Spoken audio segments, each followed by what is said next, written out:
अपने देश के लिए अपने जानी मानी कुर्बानी देने के लिए तैयार हुए और अपने देश की हिफाजत की, ये सबसे बड़े, मैं यहाँ इस स्टेज से उनको मुबारकबाद पेश करता हूँ। और मैं ये कहता हूँ कि मज़हब मेरा इस्लाम है लेकिन मुल्क मेरा हिंदुस्तान है। हम वतन साथी जितने हैं एक दिल से ऐद करके चलो कि हम हिंदुस्तान के साथ चलने वाले लोग हैं। मेरे दोस्तों, मेरे बुजुर्गों, परेशानियां इंसान के लिए आती रहती हैं लेकिन अपने देश के लिए अपना खून निछावर करने के लिए हमेशा के लिए तैयार रहो कि देश होगा, देश में सलामती होगी, देश में गलत दुश्मन अनासर को दाखिल नहीं होने देना, तब हमारे मुल्क में अमन होगा। और मैं ज़्यादा कुछ न कहते हुए हमारे मास्टर देवराज शर्मा जी, हमारे अयूब पहलवान जी और यहाँ जितने भी मेरे सीनियर साथी हैं, मैं सबसे हकीर हूँ, मेरे सारे सीनियर साथी हैं। लेकिन मैं ये कहना चाहता हूँ कि हर आदमी को ये तिरंगा झंडा था, यहाँ कोई पार्टी का मामला नहीं, इस झंडे के तले हम सब लोग को इकट्ठे होकर चलना चाहिए क्योंकि देश की खातिर सब कुछ है।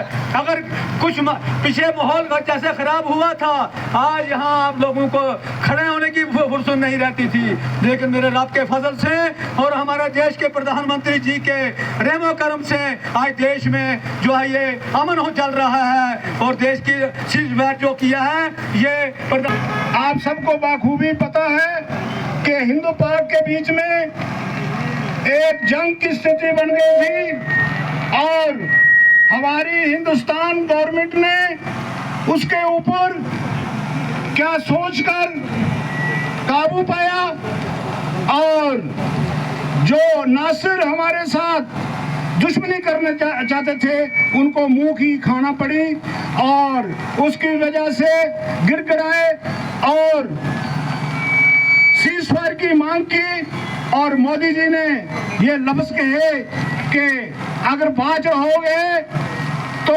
हम भी ठीक रहेंगे, अगर आप बाज नहीं रहोगे तो गोली का आवाज बम से दिया जाएगा। ये मोदी जी के क्लियर लफ्ज़ थे। मैं आप जम्मू कश्मीर की आवाम को मुबारक देना चाहता हूँ इस जगह से, पूरे जम्मू कश्मीर की आवाम को और बिलखसूस बिलामूम मुस्लिम कम्युनिटी को कि जिन्होंने कंधे के साथ कंधा मिलाकर हिंदू भाइयों के साथ ये आवाज उठाई और अपने वतन के लिए, हुब्बुल वतन के लिए जान निछावर कर दी। मैं उन लोगों को जो हमारे लोग मर गए हैं उनको यहाँ अपने ओर से श्रद्धांजलि पेश करता हूँ कि अल्लाह ताला उनके बच्चों को और उनको जन्नत नसीब करे और उनको सब्र और धमल की फुर्सत दे। मैं आपसे ये कहूँ दोस्तों, कोटरंका के बीच में या कहीं भी ये राष्ट्रीय झंडा है, ऊंचा कर दो यार अपने अपने हाथों में इसको, ये राष्ट्रीय झंडा है। इस झंडे के तले क्या हिंदू, क्या मुसलमान, क्या सिख, क्या ईसाई सब रहते हैं यहाँ और सबको चाहिए कि इस झंडे की कदर करें और बिना किसी मजहब मिल्लत, बिना पार्टी पॉलिटिक्स के ये सबका साझा है और सबको करना चाहिए। इसमें कोई पार्टी नहीं, कोई जात नहीं, कोई बात नहीं। मैं फिर आपसे कहूंगा अगर दोबारा कोई चांसेस मिले तो सब लोगों को इस तिरंगा झंडा की रैली में शाना बिशाना खड़ा होना चाहिए। देखिए ये हिंदुस्तान हमारा वतन है और हिंदुस्तान हमारी जान है, हिंदुस्तान हमारा वतन है, हिंदुस्तान हमारी माँ है। हमारी माएँ यहाँ पर पैदा हुई, हम पैदा हुए, हमारे बच्चे पैदा हैं इस मुल्क के लिए। हमारे बच्चों की हमारी अगर जान भी निछावर हो जाए कोई टेढ़ी आंख करके नहीं दे सकता। मैं ज्यादा न कहते हुए मैं आपको ये कहूँगा, सारे जहां से अच्छा हिंदुस्तान हमारा, हम बुलबुलें हैं इसकी, ये गुलिस्तान हमारा, क्योंकि ये हमारा गुलिस्तान है। हमने इसी में मरना है, हमने इसी में जीना है, हमने इसी में रहना है।